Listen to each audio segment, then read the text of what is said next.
कंदकोड़ के समाजी अॻवाण शबीराहमदखोसो कंदकोड़ press club में पूरो हुजूम प्रेस कॉन्फ्रेंस कंदे चयो तो म्यूनसिपल कमेटी इंतजामिया पारां लिखत में शहर के अंदर कब्जन वाली लिस्ट डिप्टी कमिश्नर ॾे मोकली है, जैमें गुलाम शाह कब्रस्तान 8 एकड़न ते मुश्तमिल है, जैमें काफ़ी हिस्से ते कब्जो किया है। माड़वाई कब्रस्तान 5 एकड़न ते मुश्तमिल है, जैमें 90% कब्जो थियल है। उन कब्रस्तान की हालत इंतहा रहम जोगी है। उन कब्रस्तान के चौदीवारी न हुअण करे पानी दाख़िल थियण के करे कब्रूं मिसमार थी रहियूं आहिनि। शहर के कदीमी मच्छी मार्केट ज़बून हाली हुजण करे कब्जो थियल है।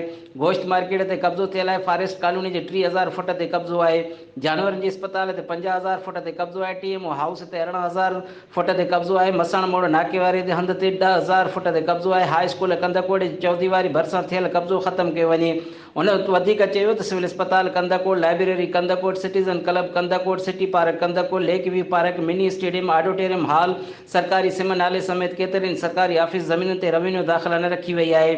जंहिं करे ख़दशो आहे त उन ते कॾहिं बि बासर माण्हू कब्जो करे सघनि था। शहर अंदर आवाम सां थींदड़ ज़्यादतियूं ऐं कब्जे खोरनि खे कॾहिं बर्दाश्त न कयो वेंदो। हाई कोर्ट में पटिशन दाख़िल कराईंदुसि। उन खां अलावा शहर अंदर साफ़ सुथराई ऐं मच्छरनि जो आज़ार वधी वियो आहे। इंतज़ामिया खे घुर्जे त शहर अंदर सफ़ाई कराए मच्छरनि मार स्प्रे कराए वञे।